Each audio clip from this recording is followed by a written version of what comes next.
Welcome to this enrichment video on the principles of macroeconomics. Today we're going to get very political and evaluate a policy of a recent president using one of our models. And then we'll look at some of the empirical evidence to see if our model really makes good predictions or not so good predictions. First, to review our model, this is the IS model, or loanable funds model, where we have a savings, a supply of loanable funds, and investment, which is demand for loanable funds. So essentially this is a supply and demand model, and we use it with the goal of figuring out or determining the real interest rate and the level of investment, so R star and I star. And this is important because the level of investment, this is actually something, I'm going to iterate this twice in the video. The higher you have, the more investment you have, is going to lead to more accumulation of capital, because investment is, purchasing of capital or doing research and development to create better products. And then when you have more capital, you get more growth, right? So you have GDP increasing. And this chain here from I to K to Y is critically important. This is really why we're focusing so much on this model in the first place, because we know GDP is important. And since GDP is important, investment is important, and thus it's important to have a model of how investment and interest rates are determined. So to review the model, we have a supply of savings. We'll draw in a curve here, S. We have a demand for investment. We'll label that I. At some real interest rate, these two are in equilibrium, supply and demand balance, so this determines our equilibrium level of investment, which equals our equilibrium level of savings. Our quantity demanded, investment has to equal our quantity supplied savings, and it determines our equilibrium price. The real interest rate is essentially a price on a loan, so naturally it's determined through supply and demand. The big mistake you need to avoid making is thinking that the S curve and the I curve are the same thing as S star and I star. And I'll illustrate that just real briefly here. It's possible that S can shift back a little bit, right? So we shift S back here. But I shifts out a lot. So we get I shifting out considerably. Our old equilibrium is here. Our new equilibrium is here.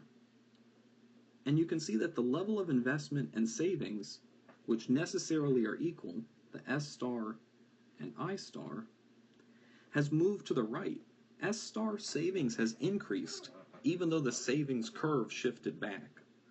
And this is just like how demand for a product can increase, or decrease, demand can decrease, but if you have a big enough supply increase, you could still have more quantity being demanded.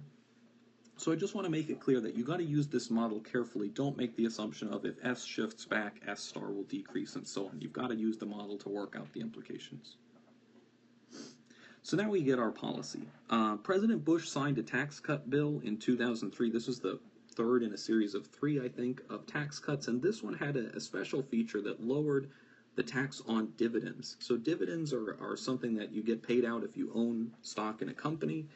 And basically, by lowering taxes on dividends, you're lowering the tax on savings. If you save money and then buy stocks and then you get paid these dividends, you get lower taxes. So this is a way to encourage savings. So that means it should shift the S curve outward, right? We should see supply of savings moving to the right. And then our prediction is, well, let's use our diagram to make the prediction.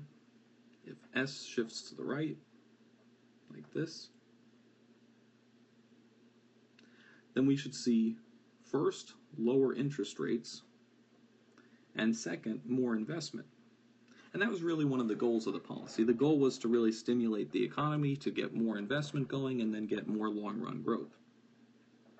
The problem is, just because S shifts out, we don't know if it shifted out a lot, like I drew, or a little bit, and we don't know the shape of the investment curve. It might be very responsive to changes in the interest rates. It may be very unresponsive. That gets back to elasticity, and you'll see some problems about that.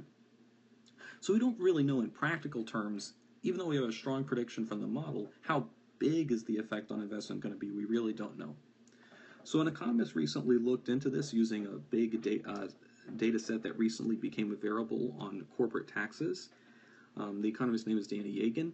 And what he found is that there's very small effects. He estimates that the tax cut caused zero change in corporate investment, which is kind of science speak that kind of oversells the fact that what he really found was very small changes. It's possible that investment really did increase, and because that's what our model predicts, that's what I'm inclined to believe happened. But the effect was very small, so this was probably a bad policy. So now, knowing that the tax cut on dividends didn't really stimulate an increase in investment, what other policies could we use that maybe could increase the level of investment? We talked about some of these in class. They basically fall into two categories. We need to increase savings, so to shift S out, or we need to increase demand for investment, so shift I out. To increase savings, we can just have lower deficits, have the government save more directly. Deficit. You can have savings tax cuts, although we saw that didn't seem to work out very well. And then how could you stimulate increases in investment? You could do an investment tax credit, so that would be a similar policy to the one we just evaluated, except instead of giving the savers indirect incentives to save more, we'd be giving the businesses direct incentives to invest more. I think economists generally agree that these are a little bit more effective in terms of stimulating investment. And you'll often hear this specific tool called a tax credit. So if you do investment, you'll get just a credit that says you don't have to pay taxes on a certain amount. There's other policies you can think of, but these are the three that we really want you to be familiar with.